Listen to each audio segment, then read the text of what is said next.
We're going to have our final talk before our panel, and Brad Leshnower is going to do that. He's going to talk about TAVI explant, which he told me last night was the fastest growing cardiac surgical procedure in the United States and Canada. Correct? Even more so than the Yang procedure? Thank you, Dr. Moon, Maral, and to the organizing committee. It's a true honor for me to be here. Here are my disclosures. So, one thing to emphasize to the audience here is that TAVI explant is coming to you. The incidence is kind of on the low side right now, but exponential growth is definitely anticipated, largely because, as we know, there's a huge increase in TAVR in low-risk patients. If you look at the graph on the right there, you can see the overall data out in the literature. And the mean 30-day mortality of this operation is pretty high right now, 15 to 20%.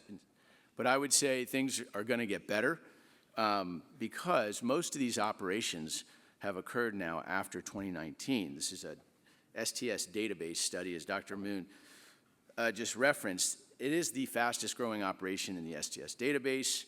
You know, only about 20% of them require something done to the root. So it's not always a root operation.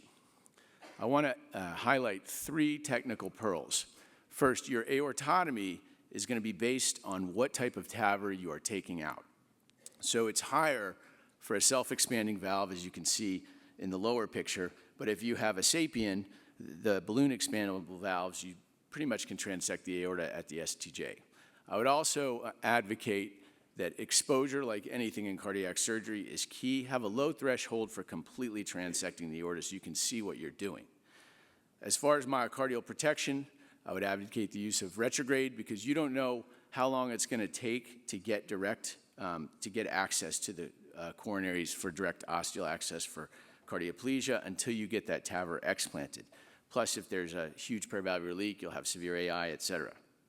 Now, when you're actually explanting the valve, I think you have to be careful and use finesse because you need to separate, you need to identify two real planes. Number one, separate the stent cage from the aortic wall, and the second is to separate the stent cage from the native aortic valve leaflets. If you don't do this, you are going to injure the sinus segments and you are going to be faced with doing a root. So I'm going to show two different cases. The first is a balloon expandable valve in a native aortic valve case. So this was a 67-year-old male, worsening dyspnea, multiple syncopal episodes. He came to us in November of 2024. He'd had a CABG in 2018, excuse me, and had patent grafts, Lehman LAD and a vein to the OM. He was treated 21 months prior to seeing us with a 29 Edwards S3 in the aortic valve. And the diagnostic imaging in these cases is really interesting. So you can see here that on the short axis there, the valve leaflets are very thickened. And we see this in a lot of these cases. This is why they're failing for various reasons of how they're deployed, et cetera, et cetera.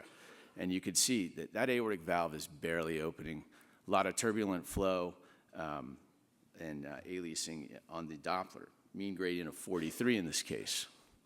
The CT is really interesting. So the dynamic cardiac CTAs, the imaging has become so sophisticated, you can see all the thickening of that valve leaflet. That's thrombus, all that hypoattenuation. And, you know, it gives you the diagnosis right away.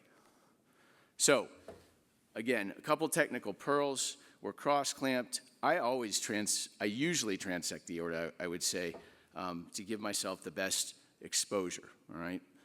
Then you're looking at the valve. Look at all that thrombus. It's quite remarkable. And you wonder how much of this goes on in all these TAVRs that are being put in. Now, managing the patent Lehman LAD. So I'm separating the stent cage from the aorta and then the native leaflet, as I show there. But on the left sinus, the retrograde flow from the Lehman LAD is just flooding. You can't see anything.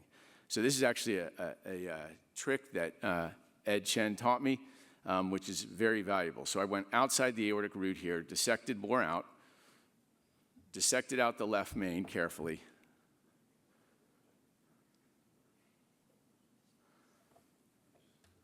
And once you get enough of the left main exposed, then you can put a Gregory Bulldog, which you'll see here, outside on the left main. And that shuts down your retrograde flow, does not injure the vessel. And now you can see, and now you can work. This is what Dr. Fukuhara from Michigan coined as the double coker technique. At least that's what I give him the credit. He's written a lot about this. So you take one coker at 90 degrees, you put another one, and you're basically re-crimping this balloon expandable valve. Then you take a blunt instrument freer and carefully separate that TAVR from the native aortic valve leaflets. You do a little rotation, and you can get that valve out without destroying the sinus segments. Then you just do a normal AVR, cut the leaflets out, debride the annulus. I would say that the amount of debris in these cases is more, just from the inflammation and everything of that TAVR valve.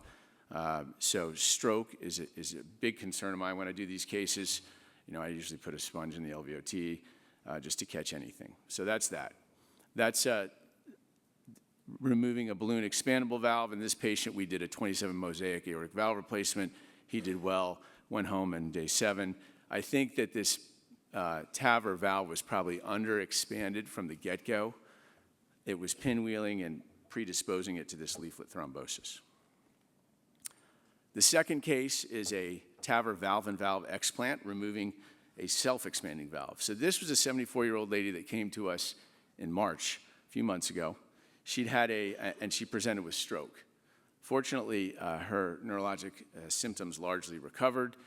Her history was that she'd had her aortic valve replaced in 2012 with a 23 mosaic. It lasted 10 years, degenerated.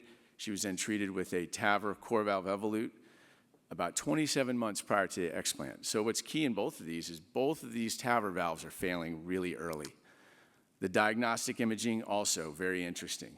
So the echo here shows, you know, severe AS, but the CT is remarkable and frightening. Look at all that hypoattenuation as you get outside the cage and between the aortic wall right here. That is all thrombus outside the cage of the aortic wall in the sinus segments. Actually, when the cardiologist sent this to me, and they said that to me because they're very, I sort of was like, yeah, I doubt that's thrombus. But as I'm going to show you, they were right.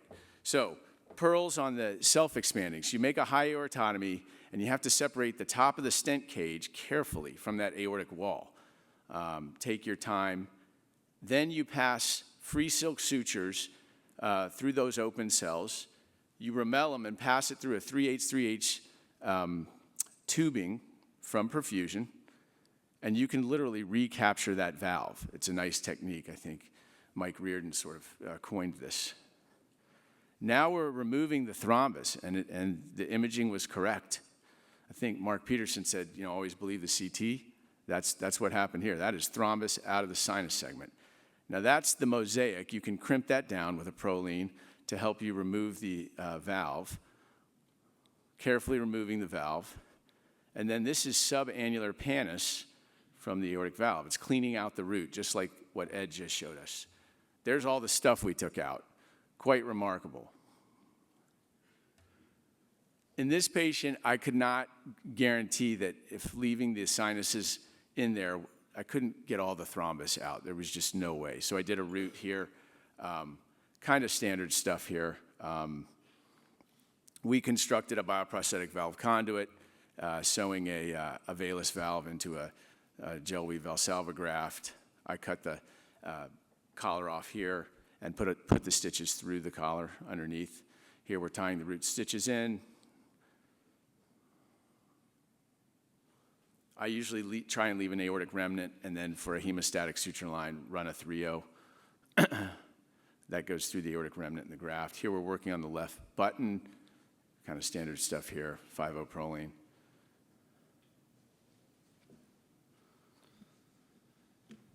And we then restore aortic continuity, and then fill the root, select the optimal position for the right button, and then put that on. I'm going to move on. So from this case, This lady extubated at day 2. Fortunately, no adverse neurologic events. She required a pacemaker. She struggled, post-op heart failure, but ultimately left on day 38, and that's what we took out. So, to summarize, get ready. These cases are going to be more frequent. It's coming to a theater near you.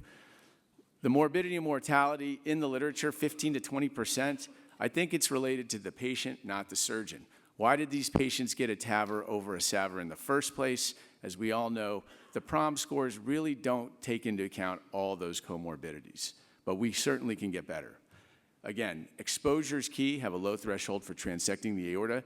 Use finestering in the explant.